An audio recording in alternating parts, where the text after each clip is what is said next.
The narrative coming from the left on this story, the condemnation of Kirstjen Nielsen, the talking point about Trump separating kids, this is almost 100% fake news. It's 99% fake news because the reason President Trump is doing that is because he's obligated to under the law. And if the Democrats don't like that, they can change the law. They have the power to do it.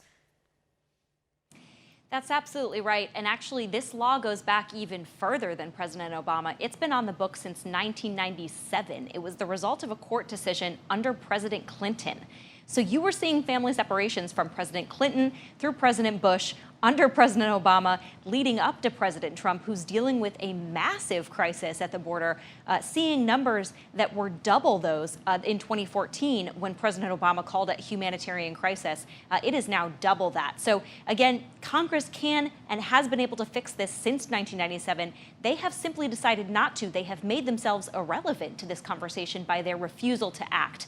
But the hypocrisy on the left on this issue is pretty stunning, considering they know the law and they have actively blocked on the House and Senate floor bills to fix this issue from Republicans.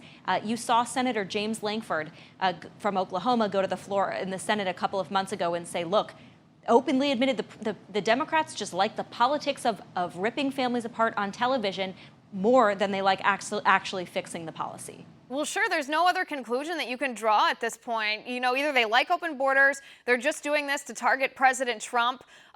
They just like the politics of the thing, because if they cared at all about these children, if they actually thought it was the humanitarian crisis that they said they do, even if they don't like President Trump's policy of zero tolerance, even if they prefer open borders, if they actually thought it was as inhumane as they say they think it is, they would change that provision to prevent that separation.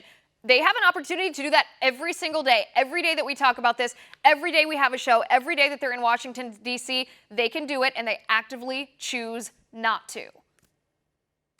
Well, and the reason they choose not to is obvious. It's not just the politics. They love the politics of demonizing President Trump for enforcing the law.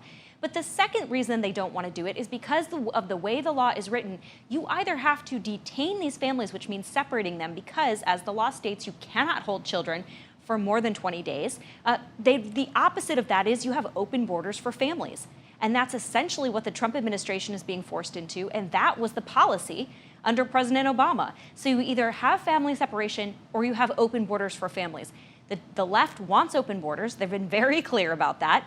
You've seen Democrats running for president admit they want current walls torn down. They're a party of open borders, but they also want the politics to demonize the Republicans. So their incentives to fix this problem don't exist at all, and it is craven politics for them to throw this in the face of Republicans when they are just as culpable in it being still on the books.